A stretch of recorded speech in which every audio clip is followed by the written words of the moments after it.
It didn't start with a warning. It never does.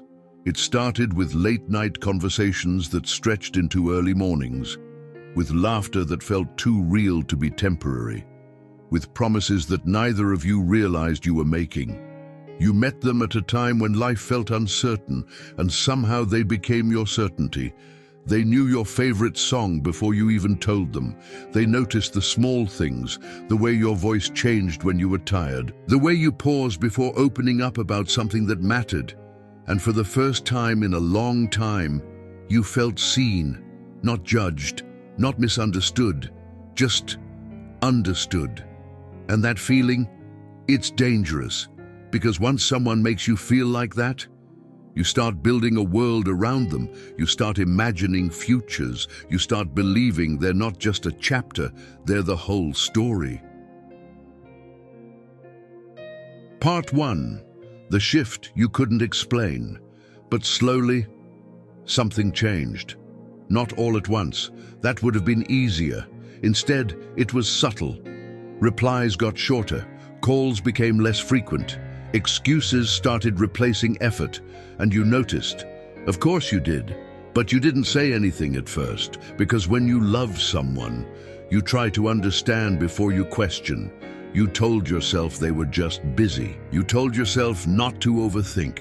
You told yourself everything was fine, even when it didn't feel like it, and then came the moment you feared most, when you realized you were the only one trying, the only one holding conversations together, the only one fighting for something that used to come naturally. And that realization, it doesn't break you instantly. It slowly, painfully sinks in. Part 2. The heartbreak you never deserved. The end didn't come with closure. No big explanation, no clear goodbye, just distance. Cold, quiet distance. And maybe a few words that felt empty, like they were said just to ease their own guilt. You asked what went wrong. They said nothing. But you knew better, because nothing doesn't change everything. You replayed every conversation, every moment, every word, trying to find where things fell apart, trying to understand what you did wrong. But the truth is, you didn't do anything wrong. You just cared more than they did. And sometimes, that's enough to lose someone. The nights became heavier. Your phone felt louder in its silence.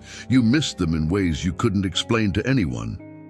Because how do you explain missing someone who's still out there? Just not with you anymore?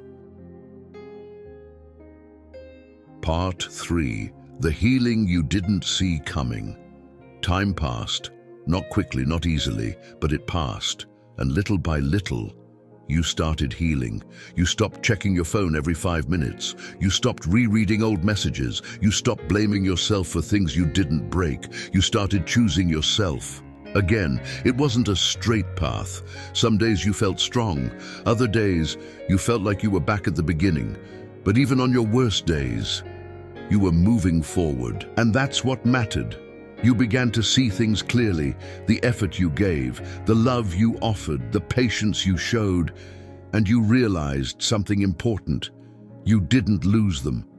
They lost you, someone who genuinely cared, someone who stayed, someone who would have chosen them every single time. Part 4. When consequences finally arrive, and then, much later, something unexpected happened. They started to feel it, the silence, the absence, the space you once filled so effortlessly. They noticed you weren't there anymore, not texting, not checking in, not waiting, and suddenly it hit them. What they lost. Not immediately, not when it mattered, but later. When your absence became louder than your presence ever was. They remembered the way you cared, the way you stayed when things got hard, the way you chose them, even when they made it difficult. And regret? It doesn't show up early. It takes its time. It waits until there's nothing left to fix. By then, you had already changed. You weren't the same person who waited, who begged for effort, who accepted less than you deserved. You had grown, you had healed, you had moved forward, and when they finally looked back, you were no longer there. You felt the heartbreak first. You carried the pain. You went through the sleepless nights, the overthinking, the self-doubt. But in the end, they felt the consequences. And the difference is, you healed, while they learned too late. Sometimes the one who breaks your heart escapes the pain at first, but life has a way of making sure they feel it later. And by then, you've already become someone they can't reach anymore.